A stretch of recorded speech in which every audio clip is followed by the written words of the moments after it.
Tension is rising in the book of Esther, as Esther has just agreed to risk her life in order to save God's people.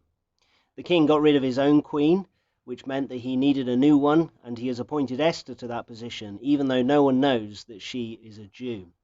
Mordecai, her adoptive father, has made an enemy of one of the king's officials, and that has caused Haman, the villain of the story, to plot to kill not just Mordecai, but all of God's people, all of the Jews. And now Esther has just agreed to raise the matter with the king, even though that risks her own life.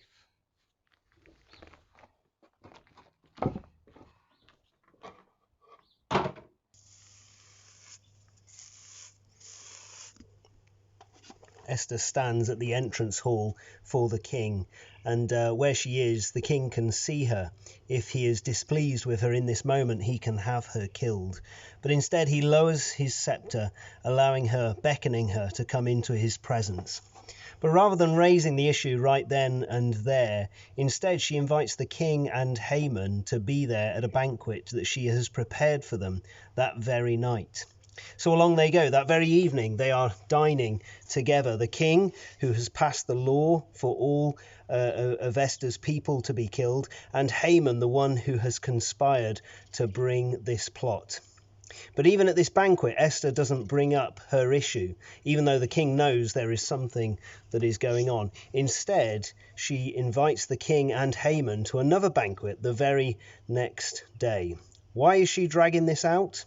Well, perhaps she's treading carefully, but in this, the irony is heightened and the tension built for the climax of the story in the next few chapters.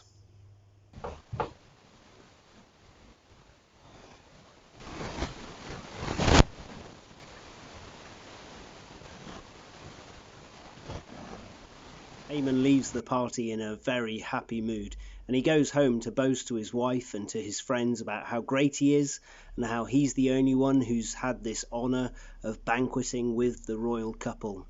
But on the way home he passes Mordecai, who doesn't bow to him, and once again he becomes very angry.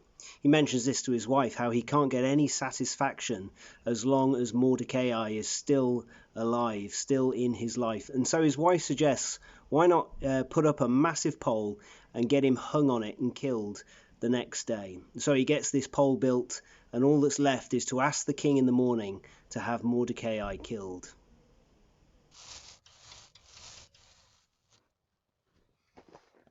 God's people have a very real enemy in the devil. He's always there trying to stop the advance of the gospel, and sometimes when you've just made some progress in the gospel, it's then that the devil makes his attacks.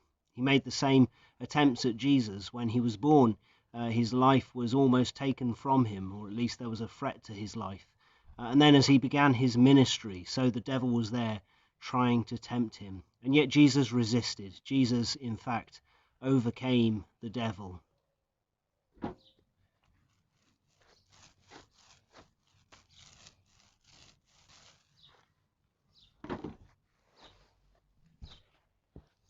So Esther is taking her time.